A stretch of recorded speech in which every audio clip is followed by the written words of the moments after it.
banyak sekali mistis dan mitos itu mengatakan bahwa gigitan ular harus dikeluarin darahnya karena venom ada di dalam darah. Yang masih itu. Padahal ternyata venom tidak lewat darah, tapi venom ternyata lewat kelenjar getah bening.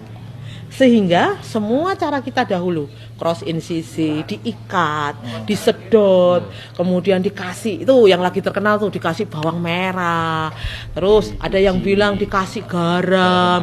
Salah semuanya karena dia tidak hematogen, tetapi dia adalah limfogen. Pada waktu limfogen, maka yang terjadi adalah ketika kontraksi daripada otot-otot kita itu, dia akan mengaktifkan pumping dari kelenjar getah bening. Pumping itu yang akan membuat venom tadi menyebar ke seluruh tubuh sehingga menimbulkan fase sistemik. Oleh sebab itu, WHO sebetulnya sudah mengajari first aid ini lama. Sayangnya baru masuk Indonesia ketika aku pulang dari sekolah di luar negeri itu. Jadi 2012 aku ini dokter pertama yang keliling seluruh Indonesia untuk mengajari tentang first aid yang benar yang disebut dengan imobilisasi. Jadi imobilisasi adalah membuat tidak bergerak otot-otot yang mengaktifasi pumping kelenjar getah bening. Jadi kelenjar getah bening itu adalah open vessel. Nah, masalahnya ketika kita ini belajar biologi dari SD sampai SMA, guru-guru kita tidak pernah mengajari perbedaan kelenjar getah bening dengan kelenjar dengan pembuluh darah. Sehingga konsep kita masih perdarahan, masih jantung dengan darah. Padahal itu ketika limfogen tidak ada peran sama sekali.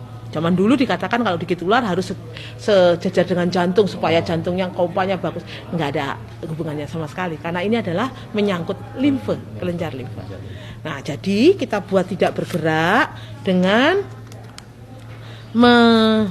melakukan pembidaian. Bidainya bisa pakai seperti yang saya punya ini ya, bidai gulung atau kayu, nih ada kayu misalnya ya, atau pakai bambu dan sebagainya, dibuat tidak bergerak seperti ini ya. Nah, dibuat seperti ini, kemudian bisa ditalikan, bukan ditalikan di tempat gigitan tetapi di spaleknya. Nah, jadi spalek seperti ini kemudian ditalikan. Mohon maaf. Ini adalah cara untuk membuat otot tadi tidak bergerak atau imobilisasi.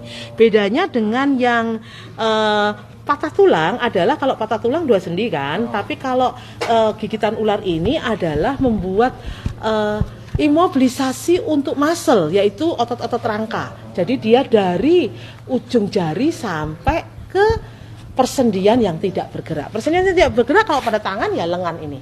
Nah, kalau pada kaki ya pangkal paha. Nah, imobilisasi kemudian segera dibawa ke tempat pelayanan kesehatan.